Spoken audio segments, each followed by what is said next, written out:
नमस्कार, learn exam channel में आपका स्वागत है। आज हम आपके लिए फाइनेंस कमीशन ऑफ इंडिया की लिस्ट लेकर आए हैं। फाइनेंस कमीशन का फॉर्मेशन इंडियन कॉन्स्टिट्यूशन के आर्टिकल 2080 के द्वारा प्रेसिडेंट ऑफ इंडिया के द्वारा किया जाता है। ये एक कॉन्स्टिट्यूशनल बॉडी है और अभी तक 15 फाइनेंस कमीशन हुए हैं। तो हम देखेंगे कि 1951 से 2017 तक अभी कितने फाइनेंस कमीशन हुए हैं। तो हम इसमें लिस्ट में देख रहे हैं कि सबसे पहले 1951 में जो फाइनेंस कमीशन बना था, जो कि केसी नियोगी की अध्यक्षता में बना था, जिसने कि अपना रिकमेंडेशन 1952 से 1957 के लिए दिया था। 5 साल के लिए रिकमेंडेशन देता है। तो इसी में हम आगे देखेंगे कि और कौन कौन से फाइनेंस कमीशन हुए हैं। तो 1951 में ये जो पहला फाइनेंस कमीशन बना है, तो इसके लिए फाइनेंस कमीशन एक्ट बनाया गया था 1951 में, और फिर इस एक्ट में अमेंडमेंट हुआ था 1955 में। और जैसा कि आप जानते हो कि अभी मैंने बताया कि इंडियन कॉन्स्टिट्यूशन के आर्टिकल 2080 में फाइनेंस कमीशन का मेंशन किया गया है। उसी के अकॉर्डिंग प्रेसिडेंट जो है फाइनेंस कमीशन को डिक्लेयर करता है, अपॉइंटमेंट करता है फाइनेंस कमीशन का। 1951 में पहला फाइनेंस कमीशन बना है। इसकी अध्यक्षता जो है क्षितिज चंद्र नियोगी ने की थी, जिन्हें हम केसी नियोगी के नाम से जानते हैं। ये केसी नियोगी, इनके द्वारा इसके पहले नियोगी समिति बनी थी। उसने जो है 1946 में योजना आयोग के गठन का सुझाव दिया था, और फिर 1952 में नियोगी समिति ने एनडीसी नेशनल डेवलपमेंट काउंसिल राष्ट्रीय विकास परिषद के गठन का भी सुझाव दिया था। ये केसी नियोगी पहले पश्चिम बंगाल से संविधान सभा के सदस्य भी थे, और इंडिपेंडेंस के बाद जो हमारा पहला कैबिनेट बना था सेंट्रल में, यूनियन में, नेहरू जी जिसमें प्रधानमंत्री थे, उसमें ये सहायता और पुनर्वास मंत्री थे केसी नियोगी। बाद में ये कॉमर्स मिनिस्टर भी बने हैं, और फिर ये हमारे देश के सेकंड फाइनेंस मिनिस्टर भी बने हैं 1950 में। लेकिन ये सिर्फ 35 दिन के लिए फाइनेंस मिनिस्टर बने थे, इसलिए ये संसद में कोई बजट इंट्रोड्यूस नहीं कर पाए थे। तो ये केसी नियोगी हैं जिन्होंने 1951 में वित्त आयोग की अध्यक्षता की थी, चेयरमैनशिप, और 1952 से 57 के लिए इस फाइनेंस कमीशन का जो ऑपरेशनल ड्यूरेशन था उसके लिए रिकमेंडेशन दी थी। दूसरा फाइनेंस कमीशन 1956 में कस्तूरी रंगा संथानम जी की अध्यक्षता में बना था, जिन्हें हम के संथानम कहते हैं, और 1957 से 62 के लिए इन्होंने रिकमेंडेशन दी थी।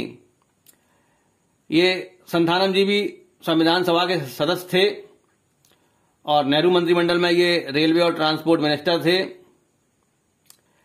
1964 में इनके द्वारा जो है सेंट्रल विजिलेंस कमीशन बनाने में इनका योगदान रहा था। तीसरा वित्त आयोग 1960 में ए.के. चंद्रा की अध्यक्षता में बना है, जिसने कि 1962 से 1966 के लिए रिकमेंडेशन दी थी। और ये ए.के. चंद्रा पहले हमारे देश के सीएजी भी रहे थे, controller and auditor general of India, 1954 से 1960 तक। चौथा फाइनेंस कमीशन 1964 में जो है पीवी राजा मन्नार जी की अध्यक्षता में चेयरमैनशिप में बना था। राजा Mannar was the first Indian to be Chief Justice of Madras High Court after independence। आजादी के बाद मद्रास हाई कोर्ट के पहले भारतीय जो है चीफ जस्टिस थे राजा मन्नार जी। और he was also the first chairman of संगीत नाटक अकादमी इन न्यू दिल्ली। नई दिल्ली में जो संगीत नाटक अकादमी है उसके भी ये पहले चेयरमैन रहे थे। He was also chairman of fourth law commission. चौथा लॉ कमीशन जो बना था विधि आयोग, उसकी अध्यक्षता भी राजा मन्नार जी ने की थी। आगे 5वां वित्त आयोग जो है 1968 में बना है महावीर त्यागी जी की चेयरमैनशिप में। 1969 से 74 के लिए इन्होंने रिकमेंडेशन दी थी। और 6वां फाइनेंस कमीशन 1972 में ब्रह्मानंद रेड्डी जी की अध्यक्षता में बना है चेयरमैनशिप में। 1974 से 79 के लिए रिकमेंडेशन इन्होंने दी थी।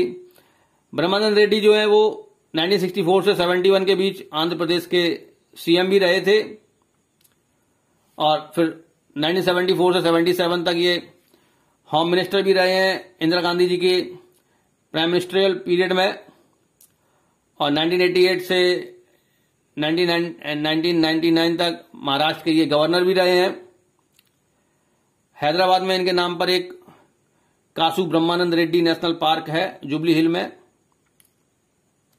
7th फाइनेंस कमीशन 1977 में बना है जेएम सैलोट के चेयरमैनशिप में। इसने 1979 से 84 के लिए रिकमेंडेशन दी थी। अब इसके बाद 8th फाइनेंस कमीशन जो है 1983 में बाई बी चौहान यानी कि यशवंत राव बलवंत राव चौहान जी की चेयरमैनशिप में बना है और इसने 1984 से 1989 के लिए रिकमेंडेशन दी थी। He was 3rd and last CM of Bombay State. Yashwant Rao Chavan जो है ये बॉम्बे जो स्टेट था, राज्य था, उसके तीसरे मुख्यमंत्री थे और अंतिम, क्योंकि इसके बाद जो है बॉम्बे स्टेट का स्प्लिट हो गया था और मुंबई और गुजरात 2 नए राज्य बन गए थे। तो यशवंत राव बलवंत राव चौहान जी जो है 3rd and last CM of Bombay state and first CM of the Maharashtra. तो महाराष्ट्र 1960 में बना है और गुजरात 1960 में बना है। बॉम्बे स्टेट को स्प्लिट करके तो महाराष्ट्र के ये पहले सीएम हुए हैं। ये डिफेंस मिनिस्टर भी रहे हैं, फाइनेंस मिनिस्टर भी ये रहे हैं, एक्सटर्नल अफेयर्स मिनिस्टर भी ये रहे हैं यशवंत बलवंत राव चौहान। ये 5th deputy prime minister of India भी रहे हैं जुलाई 1979 से जुलाई 1980 तक। भारत के 5वें उप प्रधानमंत्री भी रहे हैं ये, जब चौधरी चरण सिंह जी जो है प्रधानमंत्री थे उस दौरान। तो 5वें डिप्टी पीएम रहे हैं। इनके पहले जो है सबसे पहले पटेल डिप्टी पीएम थे, फिर उसके बाद मोरारजी देसाई, फिर चौधरी चरण सिंह और फिर बाबू जगजीवन राम और उसके बाद बाई बी चौहान जो है डिप्टी सीएम बने हैं। और बाई बी चौहान जी के बाद देवीलाल डिप्टी सीएम बने हैं, डिप्टी प्राइम मिनिस्टर बने हैं। और उसके बाद एल के आडवाणी जी जो है डिप्टी प्राइम मिनिस्टर बने। तो इस तरह कुल 7 व्यक्ति जो है अभी तक डिप्टी प्राइम मिनिस्टर बने हैं। आगे हम देखते हैं कि जो यशवंत बलवंत राव चौहान जी हैं उन्हें लीडर ऑफ कॉमन पीपल भी कहा जाता है और इन्हें आधुनिक महाराष्ट्र का निर्माता भी कहा जाता है। और जब इनका पॉलिटिक्स 1960 और 1970 में टॉप पर था महाराष्ट्र में, तो इन्हें जो है न्यू शिवाजी, नया शिवाजी की उपाधि भी दी गई। नया शिवाजी भी इन्हें कहा जाता है, प्रति शिवाजी, यानी इनका जो है तुलना जो है शिवाजी से किया गया है। न्यू शिवाजी कहा गया है यशवंत राव बलवंत राव चौहान को। जो मुंबई पुणे एक्सप्रेस वे है, जो कि देश का पहला एक्सप्रेस वे है, उसका नाम इन्हीं के नाम पे रखा गया है 2009 में, यशवंत बलवंत राव एक्सप्रेस वे। आगे देखेंगे 9वां वित्त आयोग जो कि 1987 में बना है। एनपी साल्वे इसके चेयरमैन थे। इसने 1989 से 95 के लिए अपनी रिकमेंडेशन दी थी। तो ये जो नरेंद्र कुमार प्रसाद राव साल्वे थे, 1987 में 9वां कमीशन बना था। ये बीसीसीआई के प्रेसिडेंट भी रहे हैं 1982 से 85 के दौरान। और बीसीसीआई ने इनके नाम पर एनपी के साल्वे चैलेंजर ट्रॉफी की शुरुआत की थी 1995 में। 1999 और 2002 के सॉलिसिटर जनरल ऑफ इंडिया जो थे हरीश साल्वे, इन्हीं के बेटे थे एनपी साल्वे के, यानी कि एनपी साल्वे का बेटा जो है हरीश साल्वे बाद में सॉलिसिटर जनरल ऑफ इंडिया भी बना है। 10वां finance commission, 10th finance commission 1992 में बना है कृष्णचंद्र पंत के अध्यक्षता में, केसी पंत के चेयरमैनशिप में। और 1995 से 2000 के लिए इसने रिकमेंडेशन दी थी। ये केसी पंत जो है डिफेंस मिनिस्टर भी रहे हैं, 23rd डिप्टी चेयरमैन भी ये थे योजना आयोग के। और ये पहले कांग्रेसी थे, बाद में इन्होंने बीजेपी ज्वाइन कर ली थी। And he was also first chairman of the advisory board on energy and deputy chairman of the national commission on population in 1999।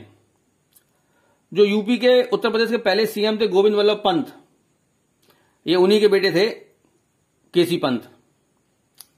इसके बाद 11वां फिनांस कमीशन जो है 1998 में बना है डॉक्टर सैयद अली मोहम्मद हुसैनी की अध्यक्षता में, जिनका पॉपुलर नेम AM खुसरो है, और इसने 2000 से 2005 के लिए रिकमेंडेशन दी थी।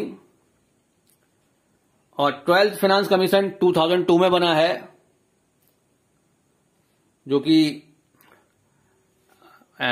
सी रंगराजन जी के चेयरमैनशिप में बना था, चक्रवर्ती रंगराजन जी के चेयरमैनशिप में। इसने 2005 से 2010 के लिए रिकमेंडेशन दी थी। ये जो सी रंगराजन थे, ये आरबीआई के गवर्नर भी रहे हैं, और 1992 से 97 के दौरान, 1992 से 97 के दौरान, और उसके पहले ये आरबीआई के डिप्टी गवर्नर भी रहे हैं 1982 से 1991 के लिए। और ये सी रंगराजन आंध्र प्रदेश के गवर्नर भी रहे हैं 1997 से 2003 के दौरान। 13th फिनांस कमीशन 2007 में विजय केलकर के चेयरमैनशिप में बना है, और उसने 2010 से 15 के लिए रिकमेंडेशन दी थी। और ये विजय केलकर जो है चेयरमैन रहे हैं नेशनल स्टॉक एक्सचेंज के, और ये फिनांस सेक्रेटरी भी रहे हैं 1998 और 99 के दौरान। 14th फिनांस कमीशन यागा वेणुगोपाल रेड्डी यानी कि YV रेड्डी जी के चेयरमैनशिप में बना है 2013 में, और इसने 2015 से 20 के लिए रिकमेंडेशन दी थी। और YV रेड्डी जो है वो 2003 से 2008 के दौरान आरबीआई के 21वें गवर्नर भी रहे थे, और उसके पहले वो आरबीआई के डिप्टी गवर्नर भी रहे थे 1996 से 2002 के दौरान। इसके बाद 15th फिनांस कमीशन जो कि प्रेजेंट टाइम में चल रहा है, ये 2017 में इसका फॉर्मेशन हुआ था। NK सिंह यानी कि नंद किशोर सिंह जो है इसके चेयरमैन हैं, और इसने 2020 से 25 के लिए रिकमेंडेशन दी थी यूनियन रेवेन्यू के डिस्ट्रीब्यूशन के लिए। ये फॉर्मर PMO सेक्रेटरी और member secretary of task force on infrastructure भी रहे थे NK सिंह। जो गोल्डन क्वाड्रिलेटरल है और ईस्ट वेस्ट कॉरिडोर और नॉर्थ साउथ कॉरिडोर है, उसके डेवलपमेंट में भी इनका एक बड़ा योगदान रहा है। तो ये अभी तक के 15 फिनांस कमीशन की लिस्ट है, जो कि आपके एग्जाम के लिए बहुत ही इंपॉर्टेंट है। हमारे चैनल के साथ जुड़े रहिए, लाइक कीजिएगा, सब्सक्राइब कीजिएगा, और कमेंट कीजिएगा, बताइएगा आपको किस टॉपिक पर वीडियो चाहिए। हम आगे और भी एग्जाम इंपॉर्टेंट लिस्ट आपके लिए पोस्ट करते रहेंगे। थैंक यू, धन्यवाद।